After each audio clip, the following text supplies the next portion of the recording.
Cože jsi říkala, že jsi se smála těm cigánům, nebo co? No, že žehli správně na... Se žehličkou na prádlo. Rozumíš, co mluví, ale teď Tak ještě jednou. Se žehličkou na prádlo si žehlili vlasy, ne? no. A já tady žehlím ubruz, ne? Se žehličkou. A v dnešní době, Na víš? vlasy, v dnešní době, vidíš. To je co? To je tak stejný, jako když jsem říkala, že kdyby existovaly ještě furt ty To říká, jak je to druhé. dotykový notebooky, tak by byl svět úplně jiný, ne? Ale oni už existují, ty. No a oni existovali už někdy před 5 lety, když jsem na ně šáhla úvěry. Prý ty kundo, on už dávno existuje.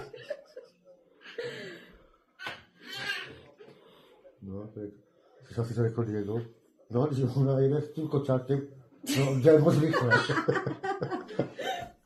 Ona jde moc rychle. Jo, tak já nevím, co je s náma poslední dobou. S náma ne, hospodě rodinou.